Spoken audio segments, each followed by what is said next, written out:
Добрый день! С вами передача «Акцент» на портале isia.ru. Сегодня у нас в гостях Дмитрий Власевич Никифоров, руководитель исполкома Якутского регионального отделения партии «Единая Россия». Дмитрий Власевич Никифоров родился 23 июня 1978 года в городе Ленске. Образование – Якутский государственный университет имени Максима Кировича Аммосова по специальности «Экономика и социология труда». Российская академия народного хозяйства и государственной службы при президенте России по специальности управления персоналом. С 2015 года назначен руководителем регионального исполнительного комитета Якутского регионального отделения партии «Единая Россия». Скажите, пожалуйста, сейчас «Единая Россия» по всей стране проводит предварительное голосование. Определяются кандидаты от партии на выборы в Госдуму. Как вы считаете, почему было принято такое решение о проведении праймерис? И насколько, на ваш взгляд, эта система эффективна? Ну, давайте начнем с того, что предварительное голосование проводится в целом по стране, мы все это знаем. И я считаю, что на данный момент, на этапе развития нашего общества в целом по стране и в Якутии, именно наше население созрело для того, чтобы принимать активное участие в политической жизни. А так, проведение предварительного голосования это является уставным требованием партии «Единая Россия». Никакая другая партия не проводит данную процедуру. И надо отметить, что предварительное голосование вообще проводится по 4 моделям. Я хотел бы немножко поподробнее остановиться на этих моделях, для того, чтобы мы с вами могли оценить, в чем их отличие. Ну, как я говорил, есть 4 модели. Начнем с 4-го. По 4-й модели процедуры предварительного голосования, решение о выдвижении кандидатуры от партии «Единая Россия» принимают только члены партии, которые определяются, состав которых определяется региональным политсоветом или президиумом регионального политсовета. Есть 3-я модель, где члены партии и плюс еще 50% принимают участие в данной процедуре общественники, так называемые. Совет сторонников, там еще другие общественные организации. Есть 2-я модель, тоже отличается тем, что данная модель более демократична, но есть некоторые ограничения в том плане, что выборщик, который принимает участие в голосовании, должен обязательно пройти процедуру регистрации до проведения самого голосования. А в данный момент, в настоящее время, в целом по стране и в Якутии в том числе, именно применяется модель номер 1. Модель номер 1 – это самый демократичный способ проведения процедуры предварительного голосования. И на этой процедуре в день голосования, прямо как на выборах, любой участник может выступить в качестве выборщика. В качестве выборщика могут выступить граждане Российской Федерации, которые проживают в данном избирательном округе и которые с активным избирательным правом, то есть которые могут проголосовать на определенных выборах. То есть они могут не состоять в партии «Единая Россия»? Да, в качестве выборщиков могут, как я сказал, принимать участие граждане Российской Федерации, которые с активным избирательным правом. А на данный момент сколько кандидатов уже зарегистрировалось по Якутии? По Якутии зарегистрировано 3 кандидата. Первым зарегистрировался Виктор Николаевич Федоров, председатель постоянного комитета Госсобрания Лтумен, народный депутат. Вторым у нас зарегистрировался ваш коллега Чукур Николаевич Гаврилев, он главный редактор газеты «Сахасеря».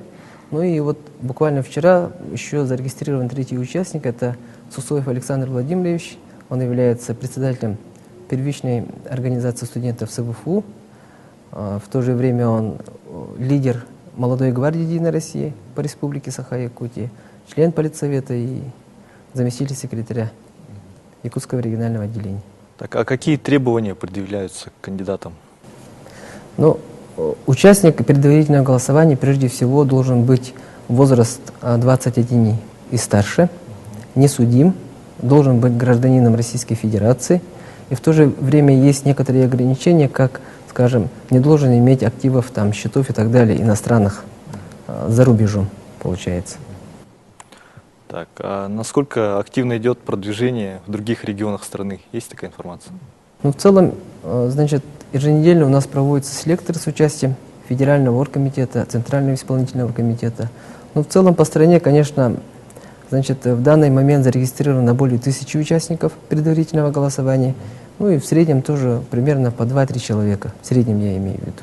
Ну, ранее обсуждался вопрос о том, что партии заключили некое соглашение о разделе избирательных округов, и насколько это имеет отношение к Якутии? Ну, в принципе, да, вот была информация такая, которая была анонсирована во всех и федеральных, региональных СМИ, о том, что якобы идут какие-то межпартийные соглашения, о том, что по каким-то субъектам партии «Единая Россия» не будут выдвигать своего кандидата и так далее. Но я думаю, по отношению к Якутии такого не должно быть. В том плане, что у нас округ один, и на территории, значит, субъекта будет только один одномандатный округ.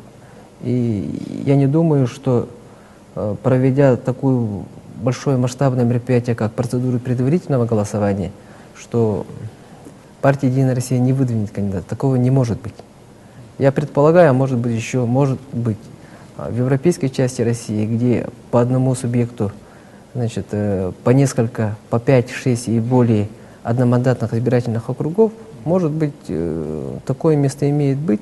Я не могу сказать там или обсуждать, значит, решение руководства партии и так далее, но, по крайней мере, другими именно партиями анонсируются вот такие, значит, события о том, что якобы идут какие-то соглашения.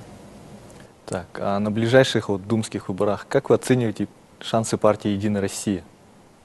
И что такого может предложить партия, что привлечет на ее сторону избирателей?